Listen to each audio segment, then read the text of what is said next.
Hey guys, how's it going? So with the recent flurry of gun control that's been voted on has passed in Michigan, with they say much more to come, a lot of you guys were really excited about the prospect of recalling people who voted for gun control.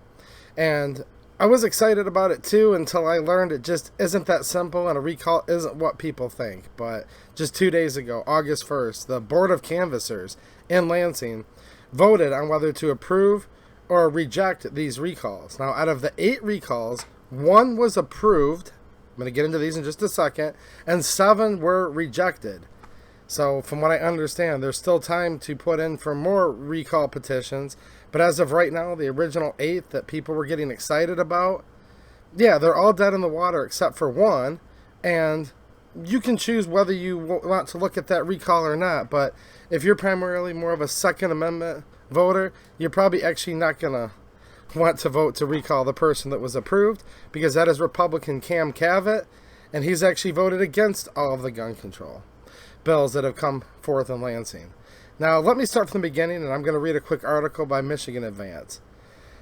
So early on, I was excited about the prospect for recalling people, because that should be an option. If somebody votes against the Constitution, goes against their oath to protect and defend the Second Amendment and Michigan Article 1, Section 6, you should be able to get them out. Violating their oath, obviously, I'm all for that. Then I started to realize how arduous and just weird the whole process is, which I'm going to get into in 1 second. But it ended up getting to the point where once you realize what recalls actually are in Michigan, you'd have to make a tough decision whether you even wanted to have recall elections or not, because there's major advantages that are going to be put forth for the person that's getting recalled. Also, another piece of misinformation. I've had a lot of people say there's been different videos put out by people saying, that lawmakers are going to face the wrath of the Michigan voters for voting, for gun control. Well, actually, less than half of these recalls were even for the purpose of votes on gun control, which means the majority of them actually had nothing to do with gun control. Now, I've done a lot of boots on the ground research. I've talked to a lot of legislators about this. I also have the results of the Board of Canvassers meeting, and I knew from the beginning that these recalls weren't even for the reasons that a lot of you thought. And this whole thing's just tough, and it just sucks all the way around. So I'm going to cite some things from this article. The Michigan Board of State Canvassers on Tuesday approved recall petition language to recall 1 lawmaker and reject 7 other petitions for other lawmakers, noting a lack of clarity in the language. Over the last few weeks, recall petitions have been filed against 6 Democrats and 2 Republican House members. These were all in the Michigan House of Representatives. The board, which is divided 2-2 between 2 so-called Democrats and 2 so-called GOP members, so it's supposed to be equally partisan, right, approved a recall petition for Cam Cavett, which cited his yes vote on the House's vote at the beginning of the year for Rep. Joe Tate as the Speaker. Democrats took the majority in both chambers of the legislature in 2022 November elections. Now look, I don't want Joe Tate to be the Speaker either. Obviously, it really, really sucks, and we can see how much they're killing our state by the minute, that the Dems took a very narrow majority in the Michigan House and Senate. But here's how it works, guys, and I actually have some perspective on this. I was my favorite state representative, Jamie Thompson's House floor guest on January 11th when they ushered in the new session. It's a special day where they can have a regular person like me sit on the House floor. Normally it's only reserved for members and very select staff. But I literally sat at her desk with her when she took her initial votes on that day, and one of them was for Speaker of the House. And I quickly learned it was obvious what the vote was, in my opinion, and you guys may differ, but it's basically a formality. And when the Democrats take over the majority, they're going to get whoever they want to be Speaker of the House, whether anybody likes it or not. Now, there were about 8 Republicans that voted against Speaker Tate. I actually have a lot of respect for those Republicans that did that, so don't take what I'm saying the wrong way. I'm just saying that's awesome to have the courage to stand up against a speaker that you don't think will properly lead the Michigan House, and I don't think it's under good leadership. So tons of respect. Some of those are my friends who voted against Speaker Tate. But at the end of the day, with the Democrats having control, Joe Tate was going to be the speaker no matter what. And over 100 of the members of the legislature, including all Republicans except for, I believe, 8, voted for Joe Tate as a formality. Normally the opposing party will still vote for the other party's pick because they know they can't stop it. And it kind of appears to me that's a formality to move on. But one more time, much respect for the people that held their ground and didn't vote for him. I totally get it, and I think it's awesome, the people that did that. So there you go. Cam Cavett is the only one whose petition was approved. The petition against Cavett was filed by Fairview Area Schools board member and former Republican Alcona County Commissioner Gary Winuk, WNUK, who now has 180 days to collect nearly 12,000 signatures in order to have a recall election during the next earliest election. Last decade, GOP former Governor Rick Snyder signed legislation tightening recall requirements. Here's how this works, guys. Cavett's the only one as of right now. There may be more recalls coming. Best of luck with those. But here's the problem.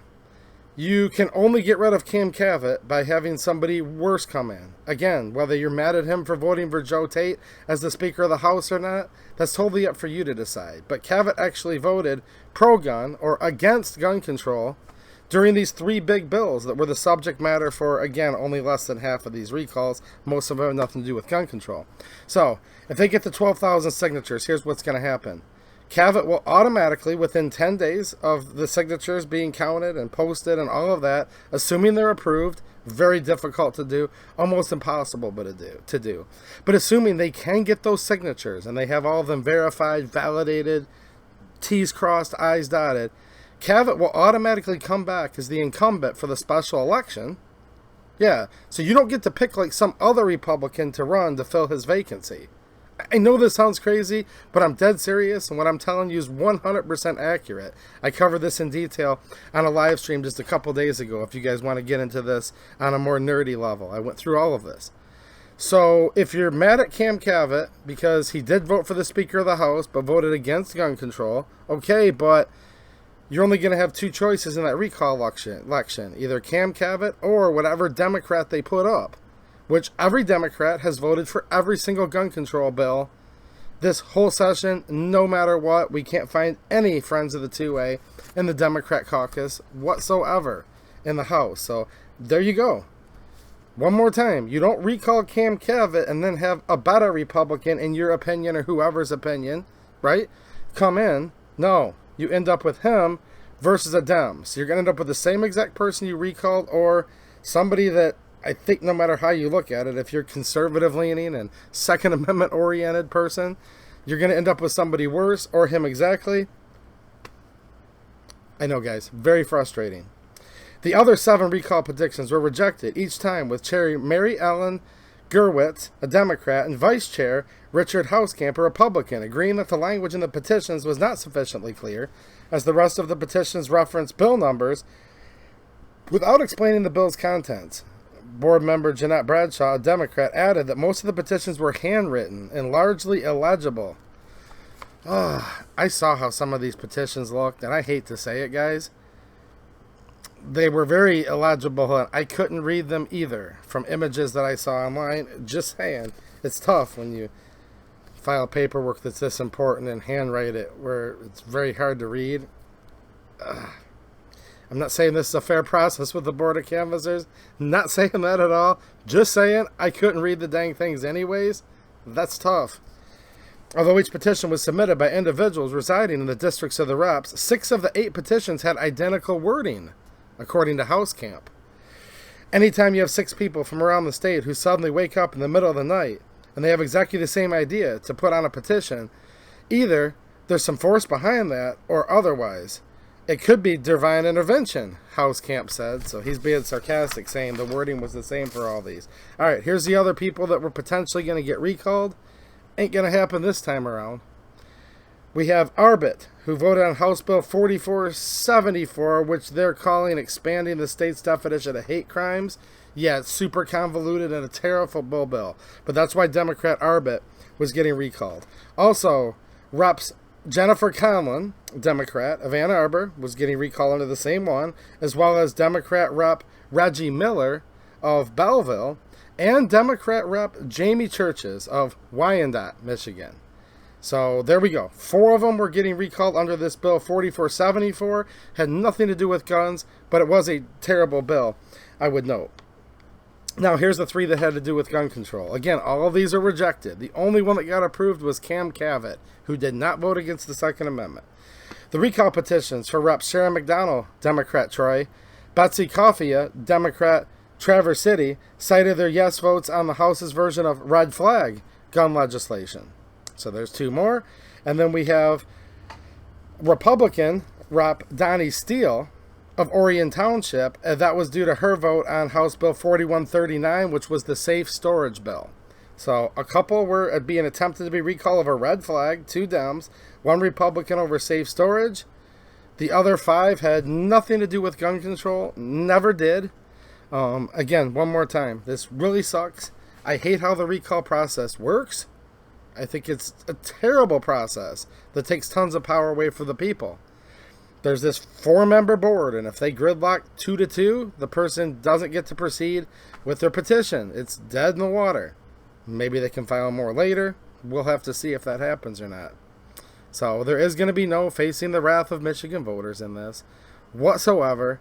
And a lot of misinformation from the very beginning was that all of these people are being recalled due to their votes on gun control, and that's a gross misstatement because less than half of them, 3 out of 8, were even getting recalled for gun control to begin with.